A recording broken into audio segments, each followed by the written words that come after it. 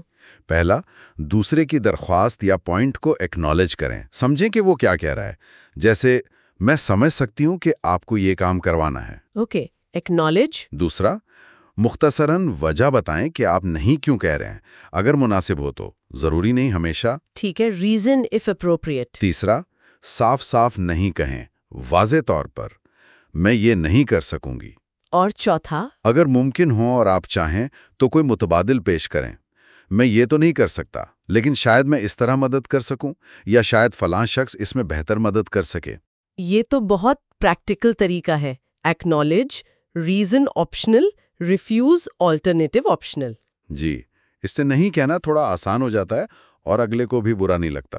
تو آج کی ساری گفتگو سے یہ بات تو واضح ہو گئی کہ اسرٹیونیس صرف کوئی فینسی لفظ نہیں ہے، یہ ایک سکل ہے جو ہم سیکھ سکتے ہیں. بالکل. یہ اپنی ذات کا خیال رکھنے اور دوسروں کے حقوق کا احترام کرنے کے درمیان ایک بیلنس قائم کرنے کا نام ہے. صحیح کہا.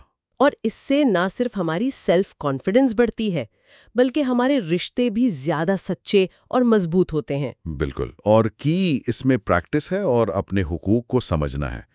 شروع میں ہاں تھوڑا عجیب لگ سکتا ہے، تھوڑا مشکل، خاص طور پہ اگر پرانی عادتیں بہت پکی ہوں. ہاں، عادت بدلنا مشکل ہوتا ہے.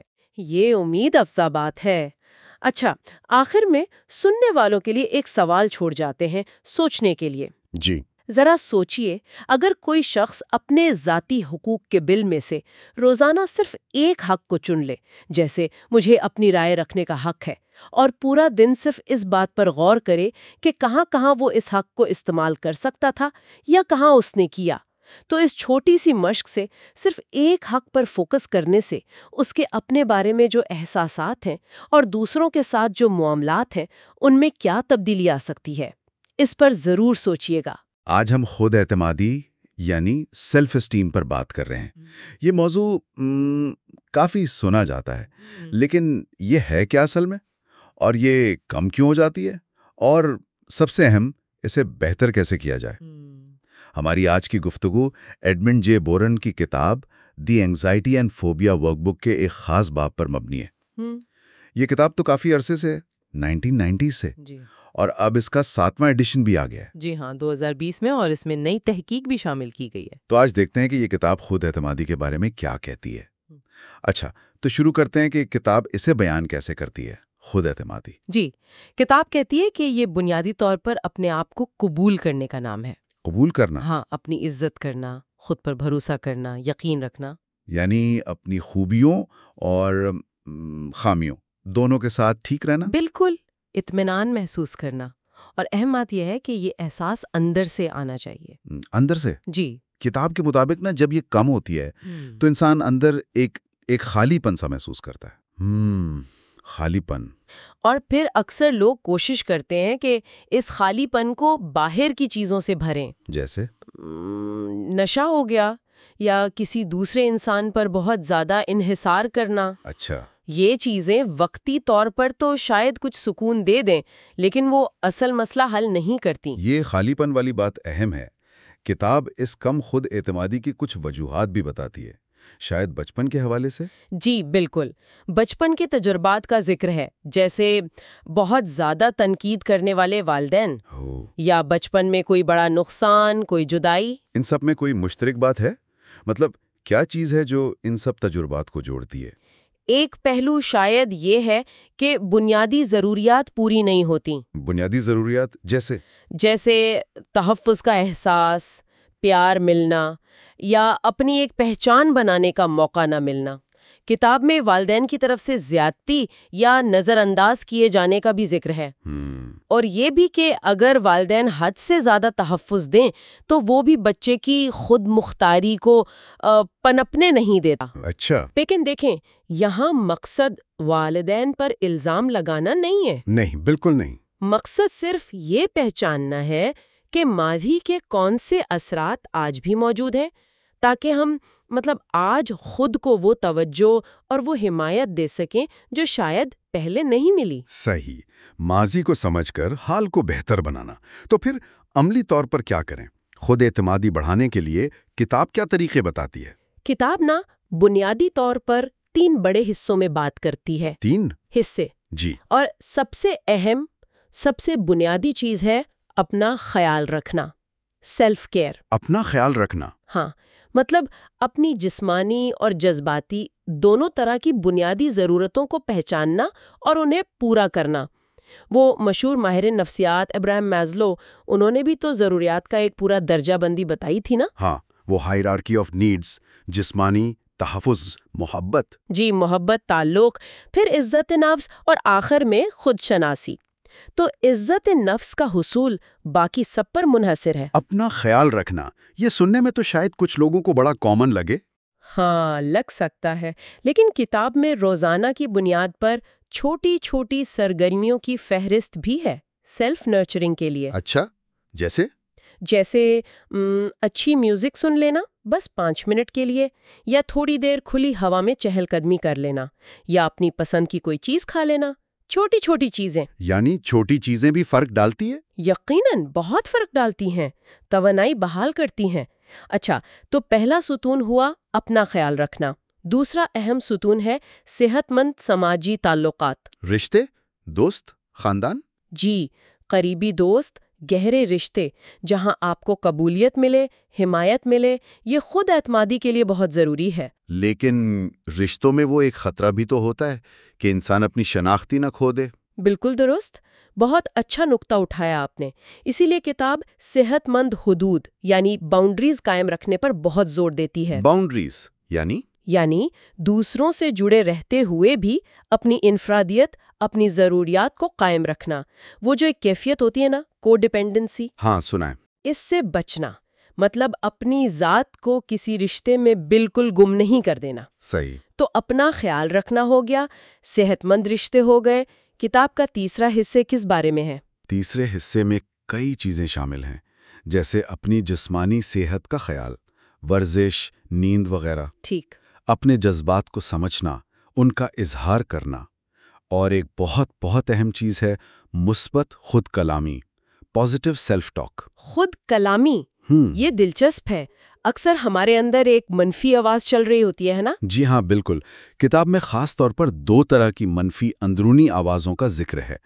ایک کو وہ کہتی ہے اندرونی نکتہ چین، دا کرٹک۔ نکتہ چین، جی، وہ حصہ جو ہر وقت خامیاں ڈھونڈتا ہے، کمتر محسوس کرواتا ہے۔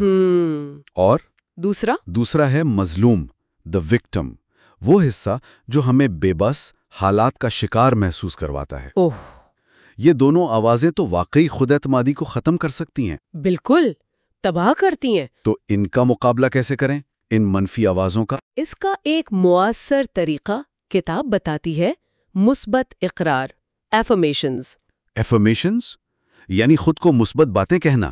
جی، بار بار دہرانا، جیسے میں قابل محبت ہوں، میں باصلاحیت ہوں، یا میں مشکلات کا سامنا کر سکتی ہوں۔ اچھا۔ اس کے علاوہ اپنے لیے چھوٹے قابل حصول مقاصد طے کرنا اور انہیں پورا کرنا۔ ہاں، کامیابی کا احساس۔ جی، اور اپنی ماضی کی کامیابیوں کو یاد رکھنا، چاہے وہ کتنی ہی چھوٹی کیوں نہ لگے۔ یہ سب چیزیں خود اعتمادی کو مضبوط کرتی ہیں۔ زبردست۔ تو خلاصہ یہ ہوا کہ خود اعتمادی کوئی باہر سے ملنے والی چیز نہیں ہے، یہ اندر سے آتی ہے اور اسے پروان چڑھانا پڑتا ہے۔ بالکل۔ اپنا خیال رکھ کر، اچھے رشتے بنا کر، اپنی سوچ کو مثبت رکھ کر، اور اپنی چھوٹی بڑی کامیابیوں کو تسلیم کر کے۔ بالکل صحیح۔ اور آج کی گفتگو کے آخر میں سننے والوں کے لیے بس ایک چھوٹی سی سوچ چھوڑ جاتے ہیں۔ آج ابھی اسی لمحے اپنی ذات کی بہتری اور پرورش کے لیے وہ کون سا ایک چھوٹا سا قدم ہے جو اٹھایا جا سکتا ہے؟ شاید کوئی پرانی کامیابی یاد کرنا، یا بس 5 منٹ کے لیے اپنی پسند کا کوئی گانا سن لینا۔ وہ کون سا عمل ہے جو اس وقت سب سے زیادہ ممکن لگ رہا ہے؟ آج ہم ذرا گہرائی میں یہ دیکھ رہے ہیں کہ جو ہم کھاتے پیتے ہیں اس کا ہماری بے چینی یا جسے اضطراب کہتے ہیں اس سے کیا تعلق ہے؟ جی، ہمارے پاس دی anxiety and phobia workbook کا ایک باب ہے اور وہ بتاتا ہے کہ خوراک ہمارے دماغی سکون پر کیسے اثر ڈال سکتی ہے۔ بالکل، اور یہ خیال بڑا اہم ہے کہ غذا صرف جسم نہیں، ہمارے ذہن پر بھی براہ راست اثر کرتی ہے۔ اچھا، جی، کچھ غذائیں جسم میں ایسی کیمیائی تبدیلیاں لا سکتی ہیں جو بے چینی بڑھا دیں، جبکہ کچھ دوسری غذائیں ہیں جو وہ سکون پہنچا سکتی ہیں۔ اچھا، تو ذرائع کے مطابق سب سے بڑا مجرم کون ہے اس معاملے میں؟ مجھے لگتا ہے پہلا نام تو کیفین کا ہی آتا ہے۔ ہاں بالکل، کیفین پر تو بہت زور ہے۔ سیدھا اعصابی نظام کو جگا دیتی ہے نا؟ جی، وہ تناؤ والے ہارمونز بڑھاتی ہے اور کچھ لوگوں میں تو وہ شدید گھبراہٹ کے دورے، پینک اٹیکس جسے کہتے ہیں، وہ بھی شروع کر سکتی ہے۔ جی بالکل، تحقیق تو یہ بھی کہتی ہے کہ روزانہ اگر 100 ملی گرام سے کم رکھیں تو شاید ٹھیک ہے۔ اور ہاں، نکوٹین بھی ہے، وہ بھی اتنا ہی طاقتور محرک ہے، اضطراب بڑھاتا ہے۔ اور یہ اگلی بات جو ہے نا شوگر والی، یہ مجھے بڑی دلچسپ لگی کہ میٹھی چیزیں وہ کیسے بے چینی بڑھا سکتی ہیں، خاص کر وہ سادہ شوگر جیسے چینی یا شہد۔ دیکھیں، اس کا تعلق ہے خون میں شکر کی سطح سے۔ جب آپ سادہ شوگر کھاتے ہیں نا تو بلڈ شوگر ایک دم تیزی سے اوپر جاتا ہے اور پھر اتنی ہی تیزی سے نیچے گرتا ہے۔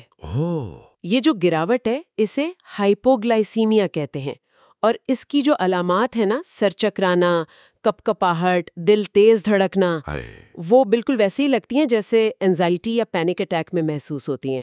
یہ تو کمال کی بات ہے۔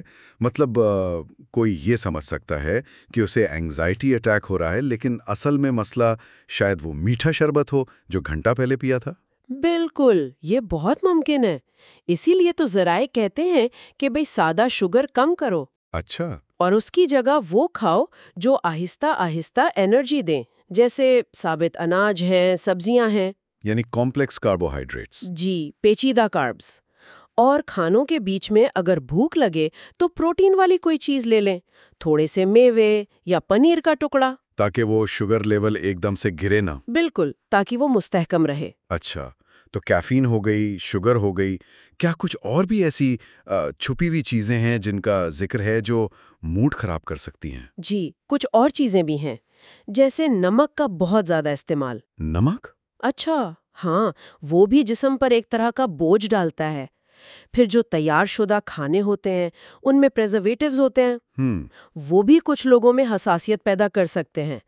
اور یہاں تک کہ ہمارے کھانے کے طریقے بھی، جیسے بہت جلدی کھانا یا ٹھیک سے چبانا نہیں، اس سے بھی ہاضمے پر زور پڑتا ہے اور وہ بے چینی سے جڑ سکتا ہے۔ یہ تو بڑی باریک باتیں ہیں، لیکن یہ تو سب پرہیز کی باتیں ہو گئیں۔ کچھ ایسی چیزیں بھی تو ہوں گی جو مدد کرتی ہوں؟ یقیناً ہے۔ ذرائع بتاتے ہیں کہ جیسے وائٹامن بی کمپلیکس ہے، وائٹامن سی ہے۔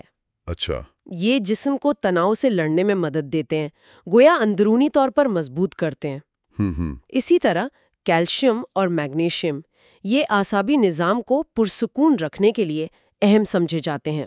اور وہ کچھ جڑی بوٹیوں کا بھی ہلکا سا اشارہ تھا، جیسے ویلیرین یا تھینائن۔ جی ہاں، ان کا ذکر آتا ہے کہ ہلکے پھلکے اضطراب میں شاید سکون دیں، لیکن ساتھ میں یہ بھی کہا گیا ہے کہ ان کو استعمال کرنے سے پہلے اچھی طرح تحقیق کر لینی چاہیے، خاص طور پر اگر کوئی اور دوائیں لے رہا ہو۔ صحیح۔ تو مجموعی طور پر اگر دیکھیں نا تو پیغام صاف ہے، زیادہ تر قدرتی غیر پروسیس شدہ غذائیں کھائیں، کیفین، شوگر جیسی چیزیں کم کریں، اور اپنے جسم کو سنیں، کہیں کوئی فوڈ الرجی تو نہیں یا یہ بلڈ شوگر کا مسئلہ تو نہیں۔ یہ سب چیزیں مل کر اضطراب کو قابو میں رکھنے میں کافی مدد دے سکتی ہیں۔ تو خلاصہ یہ نکلا کہ کیفین، شوگر اور پروسیسڈ غذائیں یہ سب بے چینی بڑھا سکتی ہیں، جی، جبکہ متوازن غذا، کھانے کی اچھی عادتیں اور شاید کچھ خاص وٹامنز اور منرلز فائدہ دے سکتے ہیں۔ بالکل۔ اور ایک آخری بات جو شاید سوچنے پر مجبور کرے، کیا صرف ان چیزوں سے بچنا کافی ہے جو بے چینی بڑھاتی ہیں، یا پھر شعوری طور پر جان بوجھ کر ایسی غذائیں چننا جو غذائیت سے بھرپور ہوں اور سکون دیں، یہ ہماری مجموعی ذہنی اور جسمانی صحت کو بہتر بنانے کا ایک زیادہ فعال طریقہ ہو سکتا ہے؟ یہ واقعی غور طلب بات ہے۔ خوش آمدید۔ آج ہم کچھ ایسے جسمانی صحت کے مسائل کو دیکھ رہے ہیں جو اکثر ذہنی بے چینی اور نیند کی کمی کے پیچھے ہوتے ہیں۔ جی بالکل، ہمارے پاس جو مواد ہے وہ اسی تعلق پر روشنی ڈالتا ہے کہ کیسے ہمارا جسم، آپ کہہ لیں کہ ہمارے دماغی سکون کو متاثر کرتا ہے۔ ہاں، اور یہ سمجھنا بہت ضروری ہے۔ مقصد صرف جاننا نہیں بلکہ یہ سمجھنا ہے کہ ان جسمانی عوامل کو پہچاننا کیوں اہم ہے، تاکہ بے چینی سے نمٹنے کے لیے بہتر طریقے مل سکیں۔ بالکل، تو آئیے اس دلچسپ تعلق کو ذرا گہرائی میں دیکھتے ہیں۔ اچھا، سب سے پہلے بات کرتے ہیں تناؤ کی۔ ہم سب کو تناؤ ہوتا ہے، مگر لمبا مسلسل تناؤ وہ جسم پر کیا کرتا ہے؟ مواد میں ایڈرینل فٹیگ یا برن آؤٹ کا ذکر ہے۔ جی، یہ صرف تھکاوٹ تو نہیں ہوتی ہے نا؟ نہیں، بالکل نہیں، یہ صرف تھکاوٹ نہیں ہے۔ یوں سمجھیں کہ جسم کا جو تناؤ برداشت کرنے کا نظام ہے نا، وہ متاثر ہو جاتا ہے۔ اچھا، ایڈرینل غدود جو ہے وہ مسلسل دباؤ میں رہ کر ٹھیک سے کام نہیں کر پاتے۔ تو نتیجہ کیا نکلتا ہے؟ نتیجہ شدید تھکن، صبح اٹھنے میں مشکل، چڑچڑاپن اور بے چینی سہنے کی طاقت کم ہو جاتی ہے۔ اس میں پھر طرز زندگی، خوراک میں تبدیلی جیسے کیفین کم کرنا، شکر کم کرنا اور آرام، یہ چیزیں واقعی فرق ڈالتی ہیں۔ اور صرف ایڈرینل غدود ہی نہیں، تھائرائیڈ کے مسائل بھی تو ہیں۔ جب یہ غدود سست ہو جائے یعنی ہائپو تھائرائیڈزم، جی، یا بہت تیز ہو جائے ہائپر تھائرائیڈزم، یہ بھی تو کافی عام ہے۔ بہت عام ہے۔ اندازہ ہے کہ تقریباً 10 سے 20% بالغ افراد کو کسی نہ کسی قسم کا تھائرائیڈ مسئلہ ہو سکتا ہے۔ 10 سے 20%؟ یہ تو بہت زیادہ ہے۔ جی ہاں، اور خاص طور پر ہائپر تھائرائیڈزم کی جو علامات ہیں جیسے گھبراہٹ، وزن کم ہونا، دل تیز دھڑکنا، ہاں، لوگ اکثر اسے صرف بے چینی سمجھ لیتے ہیں۔ اچھا، تو اس لیے ٹیسٹ ضروری ہیں؟ بالکل، ڈاکٹر سے مشورہ اور خون کے ٹیسٹ جیسے TSH، T3، T4 کے لیولز یہ بتاتے ہیں کہ تھائرائیڈ ٹھیک کام کر رہا ہے یا نہیں۔ مینوپاز کا بھی ذکر ہے۔ جی، یہ بھی ایک بہت بڑا فیکٹر ہے۔ ان مراحل میں ایسٹروجن اور پروجسٹرون ہارمونز کا جو بیلنس ہے وہ بگڑ سکتا ہے۔ اور اس کا براہ راست اثر بے چینی پر؟ جی ہاں، براہ راست بے چینی، چڑچڑاپن اور نیند کے مسائل سے جڑا ہے۔ خوراک میں تبدیلیاں مدد کر سکتی ہیں، جیسے PMS میں میٹھی چیزیں اور کیفین کم کرنا، یا مینوپاز کے دوران فائٹو ایسٹروجنز جو پودوں میں پائے جاتے ہیں جیسے سویا، السی، ان کو خوراک میں شامل کرنا۔ لیکن ڈاکٹر سے پوچھ کر ہی، ہے نا؟ بالکل، کوئی بھی سپلیمنٹ لینے سے پہلے ڈاکٹر سے مشورہ بہت ضروری ہے۔ اچھا، یہ تو جسم کے اندرونی عوامل ہو گئے، کیا باہر کے عوامل بھی اثر ڈالتے ہیں؟ جیسے مواد میں باڈی ٹاکسیسٹی کا ذکر ہے، یعنی جسم میں زہریلے مادوں کا جمع ہونا۔ ہاں، دیکھیں، یہ براہ راست شاید بے چینی پیدا نہ کریں، لیکن یہ جسم پر ایک اضافی بوجھ ڈالتا ہے۔ اضافی بوجھ کس طرح؟ مطلب جسم کے جو قدرتی صفائی کے نظام ہیں جیسے جگر، گردے، ان پر دباؤ بڑھتا ہے، جسمانی تناؤ بڑھتا ہے۔ تو اس سے بے چینی بڑھ سکتی ہے؟ جی، بے چینی محسوس کرنے کی حساسیت بڑھ سکتی ہے۔ اور یہ زہریلے مادے کہاں سے آتے ہیں؟ ہماری خوراک سے، آلودگی سے، یہاں تک کہ گھر میں استعمال ہونے والی چیزوں سے بھی۔ تو اس کا حل وہی ہے، صاف ستھری خوراک، پانی زیادہ پینا، ورزش، یہ چیزیں جسم سے ان مادوں کو نکالنے میں مدد دیتی ہیں۔ ٹھیک، اور موسم کا کیا معاملہ ہے؟ وہ جو SAD کہلاتا ہے، سیزنل افیکٹو ڈس آرڈر۔ جی، موسمیاتی ڈپریشن۔ سردیوں میں جب دھوپ کم ہوتی ہے تو کچھ لوگوں میں یہ ہو سکتا ہے۔ اس سے کیا ہوتا ہے؟ توانائی کم محسوس ہوتی ہے، موڈ خراب رہتا ہے اور بے چینی بھی بڑھ سکتی ہے۔ اس کا تعلق دماغ میں سیروٹونن نامی کیمیکل کی کمی سے جوڑا جاتا ہے۔ اچھا، تو اس کا علاج؟ لائٹ تھیراپی یعنی خاص قسم کے لام کا استعمال کافی مؤثر ہے۔ بعض اوقات 5-HTP جیسے سپلیمنٹس جو سیروٹونن بنانے میں مدد دیتے ہیں، یا دوائیں بھی دی جاتی ہیں، لیکن ہمیشہ ڈاکٹر کے مشورے سے۔ ٹھیک ہے، آخر میں نیند کا مسئلہ، بے خوابی یعنی انسومنیا، یہ تو لگتا ہے بہت ہی عام ہے۔ بہت زیادہ عام ہے۔ تقریباً 30% بالغ افراد اس سے متاثر ہیں۔ 30%؟ جی، اور یہ بے چینی کا ایک پورا چکر بنا سکتا ہے۔ چکر کیسے؟ دیکھیں، بے چینی ہو تو نیند نہیں آتی، اور جب نیند پوری نہ ہو تو بے چینی اور بڑھ جاتی ہے۔ ہاں، یہ تو ہے۔ اس کی کئی وجوہات ہو سکتی ہیں۔ کیفین زیادہ لینا، ورزش نہ کرنا، رات کو دماغ کا زیادہ متحرک رہنا، ہارمونز کی گڑبڑ، یا بس نیند کا معمول ٹھیک نہ ہونا۔ تو کیا کرنا چاہیے؟ نیند کا ایک پکا شیڈیول بنانا بہت اہم ہے۔ سونے سے پہلے پرسکون ماحول جیسے کتاب پڑھنا یا ہلکی میوزک سننا، اور کیفین سے پرہیز، خاص طور پر شام کے بعد۔ اور وہ جو نیند کی گولیاں ہوتی ہیں؟ کچھ قدرتی مددگار ہیں جیسے میلاٹونن، جو کبھی کبھار مدد کر سکتے ہیں، لیکن لمبی مدت کے لیے نیند کی گولیوں سے بچنا بہتر ہے کیونکہ ان کی عادت پڑ سکتی ہے۔ تو ان سب باتوں کا خلاصہ کیا ہے؟ یہی کہ بے چینی صرف دماغی مسئلہ نہیں، جسمانی صحت کا اس میں بہت گہرا کردار ہے۔ بالکل، یہ سب چیزیں آپس میں جڑی ہوئی ہیں۔ تناؤ ہارمونز پر اثر ڈالتا ہے، ہارمونز موڈ اور نیند پر، اور نیند کی کمی ہر چیز پر۔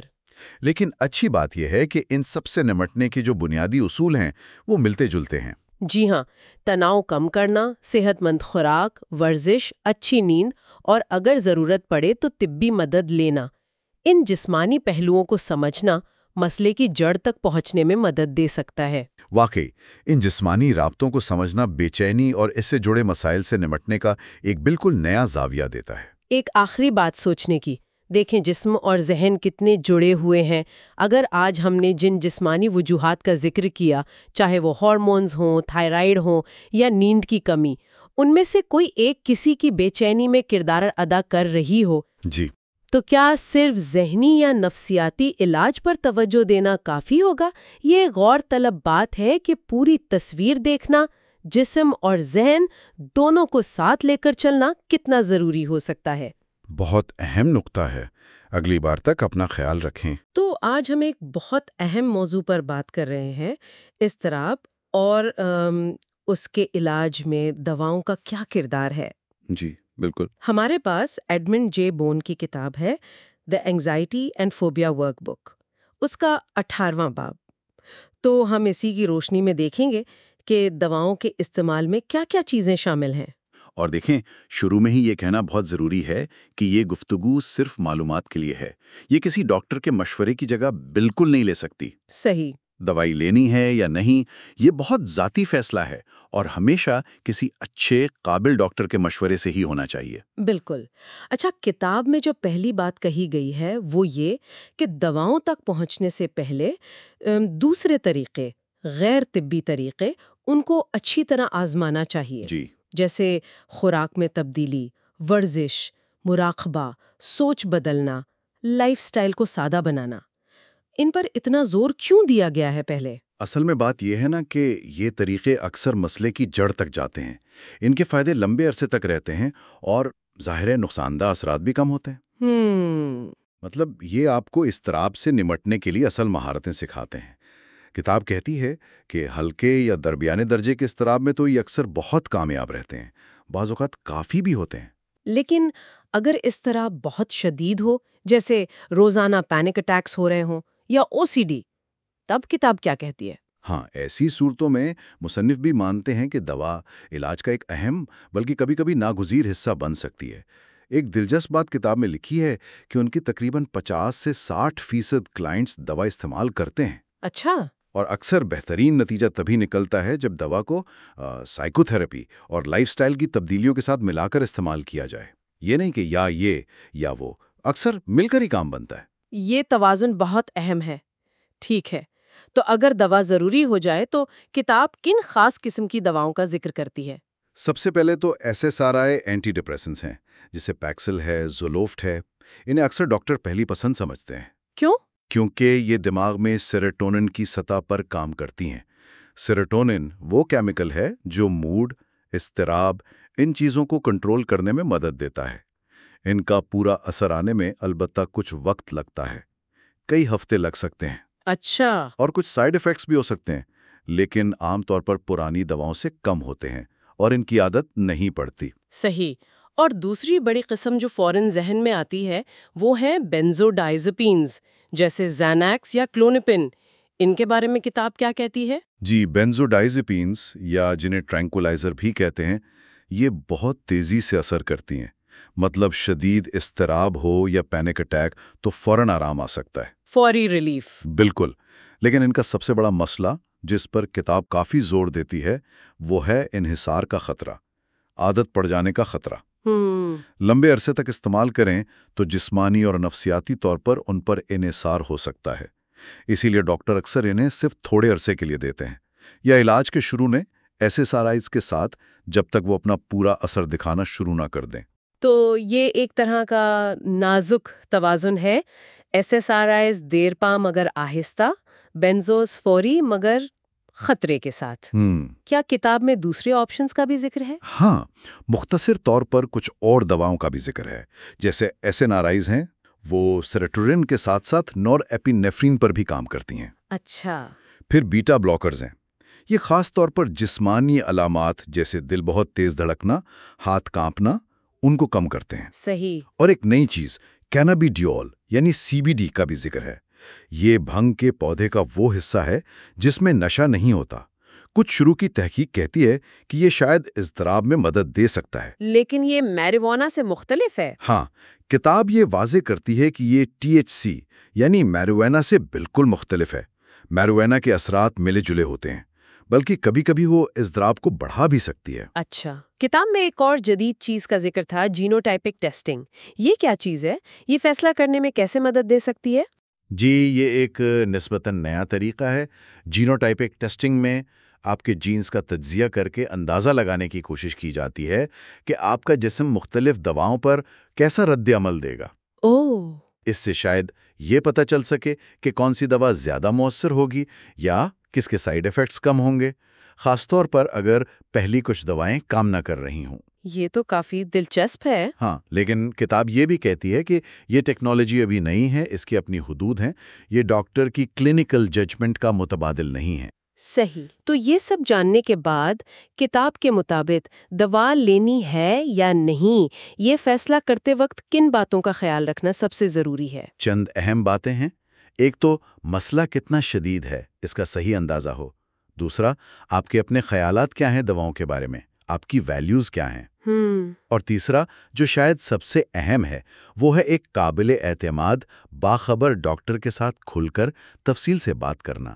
یہ فیصلہ مل کر ہونا چاہیے۔ اور اگر کوئی دوا شروع کر لے اور پھر اسے چھوڑنا چاہے؟ ہاں، اس پر کتاب بہت زیادہ زور دیتی ہے کہ دوا چھوڑنے کا عمل ہمیشہ ڈاکٹر کی نگرانی میں ہونا چاہیے اور آہستہ آہستہ۔ اچھا۔ خاص طور پر بینزوڈائزپینز اور کچھ اینٹی ڈپریسنٹس جیسے پیکسل کو ایک دم بند کرنا، وہ نہ صرف مشکل ہوتا ہے بلکہ خطرناک بھی ہو سکتا ہے۔ واپسی کی شدید علامات آ سکتی ہیں۔ تو اس دوران وہ غیر طبی طریقے مددگار ثابت ہوں گے جن کی ہم نے شروع میں بات کی؟ بالکل، وہ مہارتیں سیکھنا اس وقت بہت کام آتا ہے جب آپ دوا کم کر رہے ہوں۔ تو خلاصہ یہ ہے کہ دوا اضطراب کے علاج کے پورے پلان کا ایک حصہ ہو سکتی ہے، بعض اوقات ضروری بھی، لیکن یہ اکیلا یا حتمی جواب نہیں ہے۔ جی۔ غیر طبی طریقے، لائف سٹائل میں تبدیلی، تھراپی، ان سب کی اپنی جگہ بہت اہمیت ہے۔ سب سے اہم بات یہ ہے کہ ہر شخص اپنے لیے وہ راستہ چنے جو اس کی حالت کے مطابق سب سے زیادہ محفوظ، مؤثر اور ہمدردانہ ہو۔ بالکل ٹھیک کہا۔ اور آخر میں سامعین کے لیے ایک سوچنے کی بات چھوڑ جاتے ہیں جو کتاب سے ہی نکلتی ہے۔ جی، کہ دواؤں کے بارے میں ہمارے جو بھی پکے نظریات ہوتے ہیں نا، چاہے ہم ان کے حق میں ہوں یا خلاف، وہ اکثر ہمارے ذاتی تجربات یا سنی سنائی باتوں یا گہرے عقائد کی وجہ سے ہوتے ہیں۔ کتاب ہمیں دعوت دیتی ہے کہ ہم سوچیں کہ ان نظریات کی بنیاد کیا ہے۔ یہ ایک اہم نقطہ ہے۔ اس پر غور کرنے سے شاید ہم اپنے تعصبات کو سمجھ سکیں اور اضطراب سے نمٹنے کے لیے زیادہ باخبر، زیادہ ذاتی فیصلہ کر سکیں۔ آج ہم ایڈمنڈ جے بورن کی کتاب the anxiety and phobia workbook کے ایک بہت اہم باب پر بات کر رہے ہیں۔ جی، بے چینی اور خوف کے لیے مراقبہ۔ یہ کتاب تو واقعی بہت مشہور ہے۔ بالکل۔ تو آج ہمارا مقصد ہے کہ ذرا گہرائی میں جا کر سمجھیں کہ بھئی یہ مراقبہ ہے کیا چیز، اور یہ بے چینی اور خوف میں کیسے مدد کرتا ہے؟ ہاں، اور اس کی مشق کے لیے کیا سوچ، کیا رویہ چاہیے ہوتا ہے۔ چلیں پھر شروع کرتے ہیں۔ جی ضرور۔ اچھا، کتاب اسے ایک طرح کی نفسیاتی ٹیکنیک بتاتی ہے۔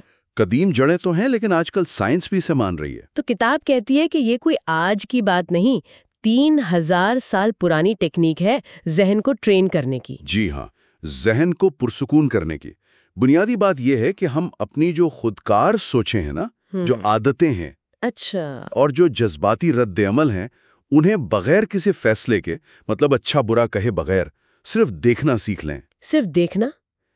یہ کیسے ممکن ہے؟ یہ ہوتا ہے آگاہی، یعنی اویئرنس کو بڑھا کر۔ آگاہی؟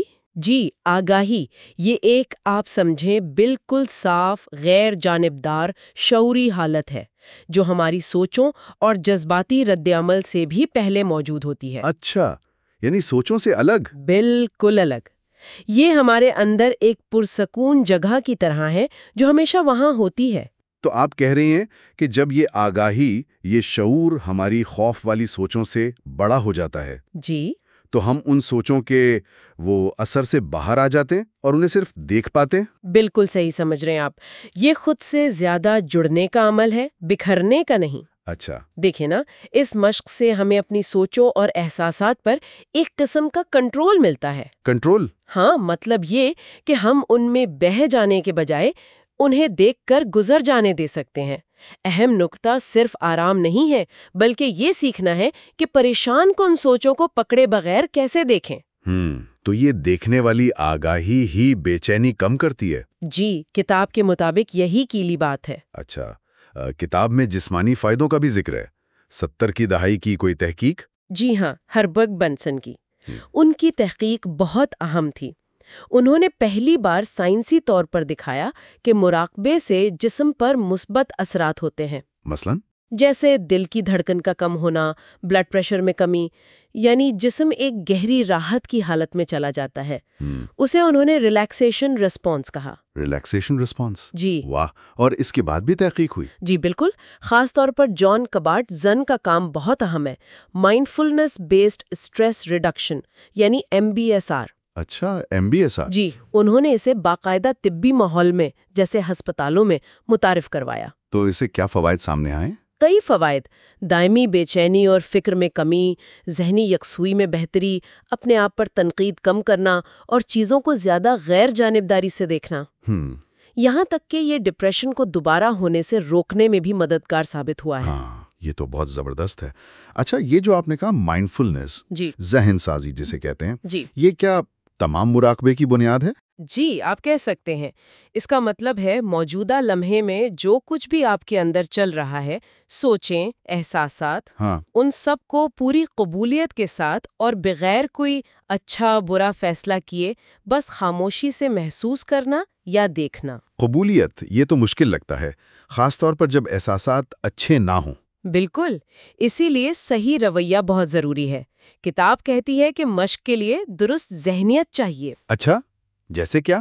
ایک تو ہے مبتدی کا ذہن، یعنی ہر تجربے کو ایسے دیکھنا جیسے پہلی بار دیکھ رہے ہوں، بغیر پرانی سوچوں یا توقعات کے۔ یعنی کوئی پہلے سے دھارنا نہ ہو کہ کیسا لگے گا؟ بالکل۔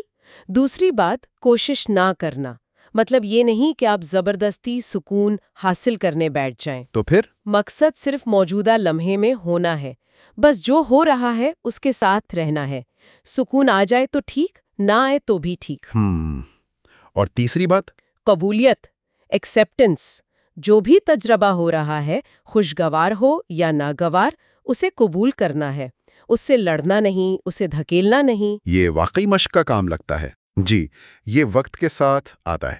اچھا، اب اگر تکنیک کی بات کریں تو 2 مین قسمیں ہیں، ارتکازی اور غیر ارتکازی۔ ارتکازی؟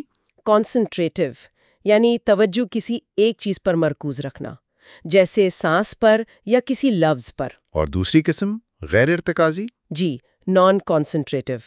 اس میں آپ توجہ کسی ایک جگہ ٹکا نہیں دیتے، بلکہ جو کچھ بھی آگاہی میں آ رہا ہے، سوچ، احساس، آواز، جسم کی حس، اچھا، ان سب کو آنے جانے دیتے ہیں بغیر کسی ایک پر رکے، بس مشاہدہ کرتے ہیں۔ تو عام طور پر کیسے بیٹھنا چاہیے؟ عام طور پر سیدھی کمر کے ساتھ بیٹھنا بہتر ہے، کرسی پر یا زمین پر، جیسے آرام دہ ہو، اور اکثر لوگ توجہ کے لیے سانس کو مرکز بناتے ہیں، سانس کا آنا جانا محسوس کرنا۔ اور اگر دھیان بھٹک جائے وہ تو ہوتا ہی ہے۔ بالکل، وہ تو ہوگا۔ اہم بات یہ ہے کہ جب پتہ چلے کہ دھیان بھٹک گیا ہے تو پریشان نہ ہو، بس نرمی سے بغیر خود کو ڈانٹے توجہ واپس سانس پر لے آئیں۔ نرمی سے واپس لانا، ٹھیک۔ جی، تو خلاصہ یہ ہوا کہ مراقبہ، خاص طور پہ یہ مائنڈ فلنس والا رویہ، یہ ہمیں اپنی آگاہی بڑھانے میں مدد دیتا ہے۔ جی ہاں، اور اپنی جو فوری جذباتی رد عمل والی سوچیں ہیں ان سے تھوڑا فاصلہ بنانے میں مدد دیتا ہے، جس سے بے چینی اور خوف سے نمٹنے میں آسانی ہو سکتی ہے، اور باقاعدہ مشق سے جسمانی اور ذہنی دونوں طرح کی صحت بہتر ہو سکتی ہے۔ بالکل۔ اور یہ ایک بہت دلچسپ سوال بھی پیدا کرتا ہے سوچنے کے لیے، وہ کیا؟ یہ کہ اگر کوئی انسان مراقبے سے پیدا ہونے والے اس اندرونی شاہد، اس آبزرور کو جو بغیر فیصلہ کیے صرف دیکھتا ہے، اسے اپنی روزمرہ زندگی کے دوسرے چیلنجز، مسئلوں، یہاں تک کہ خوشی کے لمحات پر بھی لاگو کرنا شروع کر دے تو اس کا اپنے تجربات کے ساتھ، اپنی دنیا کے ساتھ تعلق کتنا بدل سکتا ہے، یہ سوچنے کی بات ہے۔ السلام علیکم۔ آج ہم بات کر رہے ہیں ایڈمنڈ جے بون کی کتاب دی اینزائٹی اینڈ فوبیا ورک بک پر، خاص طور پر اس کے 20ویں باب پر۔ جی، یہ باب ریلیپس پریونشن یعنی تشویش کے دوبارہ لوٹ آنے سے بچاؤ کے بارے میں ہے۔ بالکل، یہ ان لوگوں کے لیے بہت اہم ہے جو بحالی کے سفر پر ہیں نا؟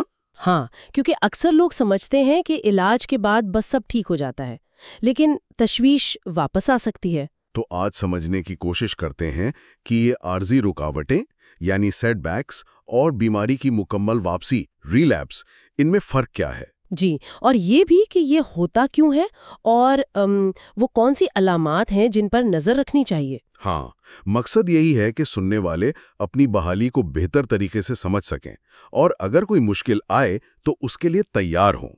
تو چلیں شروع کرتے ہیں۔ ضرور۔ پہلا سوال تو یہی ہے، یہ سیٹ بیک اور ریلیپس، ان میں بنیادی فرق کیا ہے؟ دیکھیں، یہ فرق سمجھنا بہت اہم ہے۔ سیٹ بیک جو ہے نا، وہ بحالی کے سفر کا ایک سمجھے معمول کا حصہ ہے۔ اچھا۔ ہاں، ایک عارضی سی خرابی، جیسے اچانک کسی دن پرانا خوف محسوس ہو گیا یا شاید ایک پینک اٹیک آ گیا۔ یہ تھوڑا مایوس کن تو ہوتا ہے، جی بالکل، لیکن یہ گزر جاتا ہے۔ یہ ریلیپس نہیں ہے، ریلیپس اس سے مختلف ہے۔ کیسے؟ ریلیپس ہوتا ہے جب وقت کے ساتھ ساتھ کئی سیٹ بیکس آئیں اور تشویش کی علامات مستقل طور پہ واپس آ جائیں۔ اچھا، یعنی یہ ایک تسلسل ہے۔ بالکل، اور کتاب کہتی ہے کہ یہ اکثر اس لیے ہوتا ہے کہ جو واپسی کی اصل وجوہات ہیں نا، ان کو نظر انداز کر دیا جاتا ہے۔ صحیح۔ تو سیٹ بیک ایک چھوٹا سا سپیڈ بمپ ہو گیا، اور ریلیپس وہ پھر واپس وہیں پہنچ جانا ہے؟ جی، ایک طرح سے۔ اور یہ جاننا اس لیے بھی ضروری ہے، آپ نے ذکر کیا تھا نا کتاب کا، ہاں، وہ 30-40% والا آنکڑا۔ جی، کہ اتنے لوگوں کو یا تو مکمل بحالی نہیں ملتی یا وہ ریلیپس کا شکار ہو جاتے ہیں۔ تو سوال یہ ہے کہ ایسا کیوں ہوتا ہے؟ مطلب سی بی ٹی جیسی تھراپی یا دوائیں لینے کے باوجود؟ اس کی کئی وجوہات ہو سکتی ہیں۔ کتاب ان کو 2 بڑے حصوں میں بانٹتی ہے، نہ کرنا اور دوسرا زندگی کے کچھ دوسرے وسیع تر عوامل۔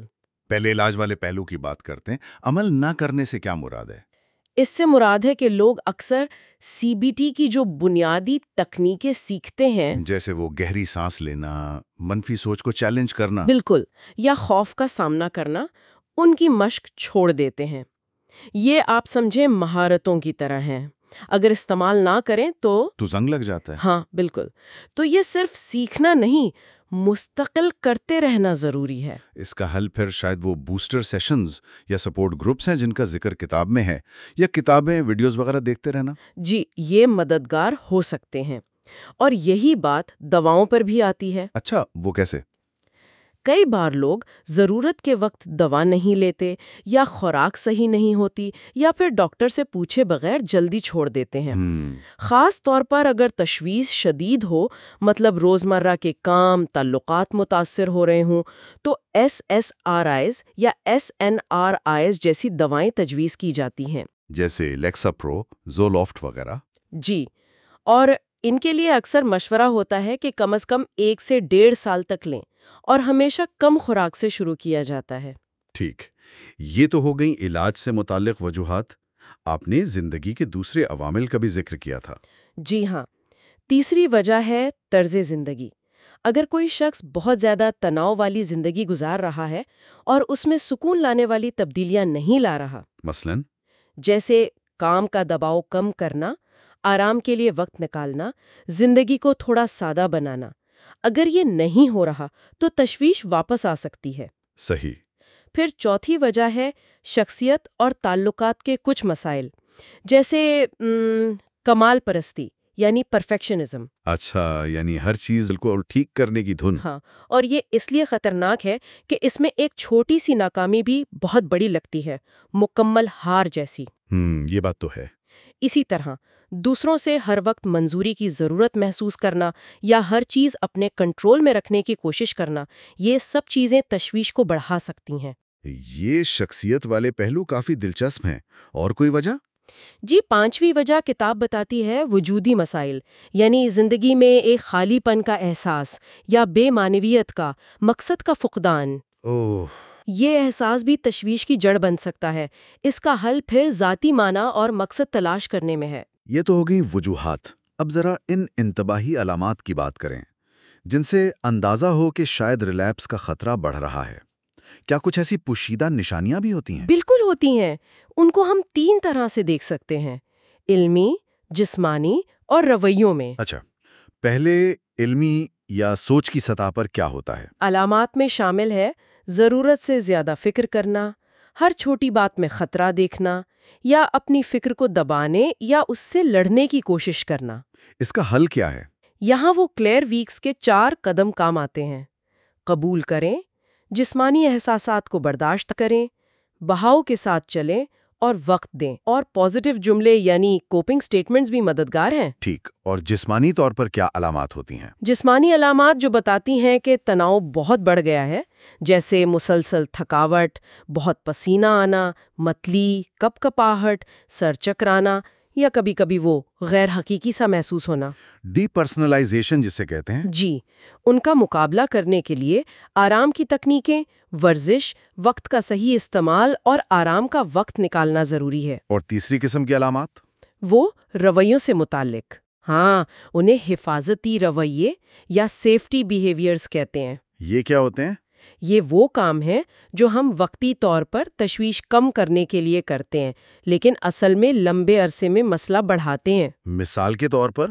جیسے بار بار دوسروں سے پوچھنا کہ سب ٹھیک ہے نا، یقین دہانی مانگنا، یا مشکل حالات سے بچنا، ٹال مٹول کرنا۔ اچھا، یا ضرورت سے زیادہ تیاری کرنا، ہر چیز کی بار بار چیک کرنا، یا کسی ایک سہارے والے شخص پر بہت زیادہ انحصار کرنا۔ یہ سمجھنا تو بہت ضروری ہے۔ جی، اور سب سے اہم بات یہ ہے کہ حفاظتی رویہ یا سیفٹی بیہیویئر اور مقابلہ کرنے کی حکمت عملی، کوپنگ اسٹریٹجی، یہ 2 مختلف چیزیں ہیں۔ اچھا، ان میں کیا فرق ہے؟ حفاظتی رویہ آپ کو خوف کا سامنا کرنے سے روکتا ہے، وقتی آرام دیتا ہے، جبکہ مقابلہ کرنے کی حکمت عملی آپ کو خوف سے نمٹنے کا ہنر سکھاتی ہے، آپ کو مضبوط بناتی ہے۔ یہ بہت اہم نکتہ ہے۔ یعنی وقتی آرام کے چکر میں ہم اصل میں خود کو مضبوط بننے سے روک رہے ہوتے ہیں۔ تو اس ساری گفتگو کا خلاصہ کیا ہے؟ خلاصہ یہ ہے کہ سیٹ بیک اور ریلیپس کا فرق سمجھنا ضروری ہے۔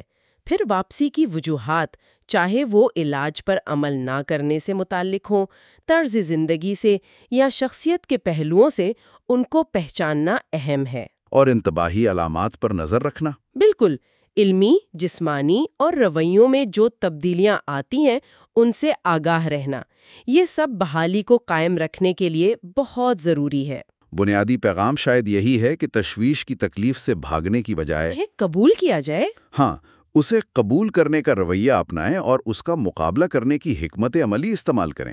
یہ زیادہ مؤثر ہے۔ بالکل، اور آخر میں ایک سوچنے کی بات، کیا ان تمام پیٹرنز کو، ان وجوہات اور علامات کو سمجھنا صرف بیماری کی واپسی کو روکنے میں مدد دیتا ہے، یا یہ ہمیں محض تشویش پر قابو پانے سے آگے بڑھ کر ایک زیادہ گہری سمجھ اور ذہنی لچک کی طرف بھی لے جا سکتا ہے؟ تو آج ہم ایڈمنڈ جے بون کی مشہور کتاب the anxiety and phobia workbook کا ذرا گہرائی میں جائزہ لے رہے ہیں۔ ہمارے پاس ایک تفصیلی تجزیاتی رپورٹ ہے، اسی کی بنیاد پر بات کریں گے۔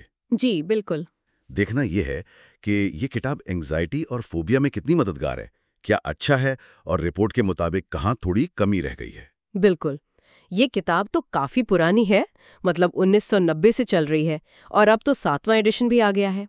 اور یہ بنیادی طور پر کوگنیٹو بیہیویئرل تھراپی یعنی CBT کے اصولوں پر ہے، جو کہ ویسے ایک مانا ہوا طریقہ ہے. تو دیکھتے ہیں رپورٹ کیا کہتی ہے. تو رپورٹ بھی یہی کہتی ہے کہ بنیاد CBT ہے. یہ تو ٹھیک ہے، ثابت شدہ طریقہ ہے. لیکن کیا رپورٹ یہ بتاتی ہے کہ کتاب جو تکنیکیں سکھاتی ہے، جیسے وہ سوچ بدلنا یا خوف کا سامنا کرنا، کیا عام بندہ انہیں خود ٹھیک سے استعمال کر سکتا ہے؟ ہاں، یہ اہم سوال ہے. کتاب میں کوگنیٹو ریسٹرکچرنگ ہے، یعنی منفی سوچ بدلنا، پھر بیہیویئرل ایکسپوجر یعنی ڈر کا سامنا کرنا، اور ریلیکسیشن ٹیکنیکس. یہ سب تفصیل سے ہیں اور زبان بھی کافی آسان رکھی گئی ہے. رپورٹ اس بات کو مانتی ہے. اچھا. لیکن ایک چیز یہ بھی کہتی ہے کہ کچھ مشورے، جیسے وہ غذائیت والے یا روحانیت والے، ان کی سائنسی بنیاد شاید اتنی پکی نہ ہو جتنی CBT کی اپنی ٹیکنیکوں کی. اچھا، ٹھیک ہے. اور کیا یہ کتاب ہر طرح کے انگزائٹی کے لیے ہے؟ رپورٹ کے مطابق اس کا دائرہ کہاں تک ہے؟ رپورٹ کہتی ہے کہ جو عام مسائل ہیں نا، جیسے GAD یعنی ہر وقت کی پریشانی یا پینک ڈس آرڈر، وہ گھبراہٹ کے دورے، سوشل انگزائٹی یا اسپیسیفک فوبیاز، ان پر تو یہ بہت اچھی ہے، تفصیل سے بات کرتی ہے. مگر جو زیادہ پیچیدہ مسائل ہیں، جیسے OCD، وہم والا مرض، یا PTSD یعنی کسی بڑے صدمے کے بعد کی کیفیت، ان پر کیا؟ ان پر زیادہ گہرائی میں نہیں جاتی. اور ایک اور چیز، ہیلتھ انگزائٹی یعنی صحت کی فکر میں لگے رہنا، اس کا بھی ذکر نہیں ہے. تو اس کا مطلب یہ ہوا کہ اگر کسی کو OCD یا PTSD جیسا مسئلہ ہے تو شاید یہ کتاب اکیلے کافی نہ ہو؟ جی بالکل. اور کیا رپورٹ یہ بتاتی ہے کہ اسے تھراپسٹ کے بغیر استعمال کرنا کتنا ٹھیک ہے؟ کوئی خطرہ تو نہیں؟ جی، کتاب تو ڈیزائن ہی خود استعمال کے لیے کی گئی ہے، مشقیں وغیرہ سب ہے. لیکن رپورٹ میں ایک وارننگ ضرور ہے، خاص طور پہ ایکسپوجر تھراپی کے حوالے سے. اچھا. کہ اگر اینزائٹی بہت شدید ہو یا کوئی پرانا ٹراما ہو تو ماہر کی نگرانی کے بغیر یہ ٹیکنیک آزمانا وہ خطرناک ہو سکتا ہے. کیسے؟ لوگ یا تو اہم سٹیپ چھوڑ سکتے ہیں یا غلط طریقے سے کر کے الٹا اپنی حالت بگاڑ سکتے ہیں. صحیح. تو خود سے کرنے میں رسک ہے. اچھا، اس کے علاوہ کیا یہ کتاب سب کے لیے ایک جیسی مفید ہے؟ مطلب مختلف کلچر کے لوگوں کے لیے بھی؟ ثقافتی حساسیت پر رپورٹ نے کیا کہا؟ یہاں رپورٹ ایک بڑی کمی بتاتی ہے. اس کے مطابق کتاب کا زاویہ زیادہ تر مغربی ہے، وہ جو انفرادیت پسند معاشرے ہوتے ہیں. اچھا. تو تشویش پر کلچر کا کیا اثر ہوتا ہے، یا جو نسلی صدمات ہوتے ہیں، یا مختلف زبانیں بولنے والوں کے کیا مسائل ہیں، ان چیزوں پر خاص بات نہیں کی گئی. تو مطلب یہ کہ جو لوگ مغربی پس منظر سے نہیں ہیں ان کے لیے شاید اتنی متعلقہ نہ ہو؟ جی بالکل ممکن ہے. یہ ایک اہم نقطہ ہے. واقعی اہم ہے. اچھا، کیا رپورٹ میں کچھ اور گیپس یا ایسی چیزیں بتائی گئی ہیں جو کتاب میں نہیں ہیں، خاص طور پر آج کل کی ریسرچ کے حوالے سے؟ جی ہاں، کئی چیزیں. ایک تو یہ کہ ڈیجیٹل ٹولز کا کوئی ذکر نہیں، جیسے موبائل ایپس وغیرہ. بالکل. ایپس ہیں، online therapy platforms, آج کل تو یہ بہت عام ہیں، ان کا ذکر نہیں ہے. پھر ٹراما انفارمڈ پریکٹسز یعنی علاج کے وہ طریقے جو ٹراما کو ذہن میں رکھ کر بنائے جاتے ہیں، وہ بھی نہیں ہیں. نیورو سائنس میں جو نئی چیزیں آئی ہیں، جیسے دماغ اور اینگزائٹی کا تعلق، اس پر بھی زیادہ بات نہیں. اور دوائیوں کے بارے میں معلومات بھی تھوڑی پرانی لگتی ہیں. تو مطلب فیلڈ کافی آگے بڑھ گئی ہے. رپورٹ کی روشنی میں مستقبل کیسا لگتا ہے؟ اینزائٹی کے علاج کے حوالے سے کیا چیزیں آ سکتی ہیں؟ مستقبل تو زیادہ مربوط اور پرسنلائز لگتا ہے. رپورٹ اشارہ کرتی ہے کہ ڈیجیٹل ہیلتھ ٹولز کا استعمال بڑھے گا. AI chat bots, virtual reality وغیرہ. ٹراما انفارمڈ کیئر لازمی جز بنے گی کیونکہ اینزائٹی اور ٹراما کا تعلق گہرا ہے. ٹھیک. بائیو مارکرز کی بنیاد پر شاید زیادہ ذاتی علاج ممکن ہو، مطلب خون کے ٹیسٹ یا برین سکین سے دیکھ کر. اور امید ہے کہ کلچر کو زیادہ سمجھنے والے ماڈلز آئیں گے. مائنڈ باڈی اپروچز جیسے یوگا یا سومیٹک ایکسپیرینسنگ، ان کو بھی شاید زیادہ سائنسی بنیادوں پر شامل کیا جائے. تو خلاصہ یہ ہوا رپورٹ کی بنیاد پر کہ دی اینزائٹی اینڈ فوبیا ورک بک ایک مفید کتاب ہے، خاص طور پر اگر کوئی CBT کی بنیادی باتیں سمجھنا چاہتا ہے. ایک اچھا سٹارٹنگ پوائنٹ ہے. بالکل. اس کی جو واضح ساخت ہے، آسان زبان ہے، وہ بہت اچھی بات ہے، لیکن رپورٹ یہ بھی صاف کرتی ہے کہ اس کی حدود ہے۔ پیچیدہ مسائل جیسے PTSD، OCD ان کے لیے شاید کافی نہ ہو۔ ثقافتی شمولیت کی کمی ہے اور نئی ریسرچ اور ٹیکنالوجی شامل نہیں ہے۔ تو یہ ایک مددگار چیز ضرور ہے، لیکن مکمل علاج یا تھراپسٹ کا متبادل نہیں ہے۔ یہ بات واقعی سوچنے والی ہے کہ جب علم، ٹیکنالوجی، معاشرہ اتنی تیزی سے بدل رہا ہے تو کیا یہ سیلف ہیلپ مواد بنانے والوں کی ذمہ داری نہیں بنتی کہ وہ اپنے مواد کو اپڈیٹ کرتے رہیں، اسے زیادہ جامع بنائیں تاکہ وہ وقت کے ساتھ متعلقہ رہے؟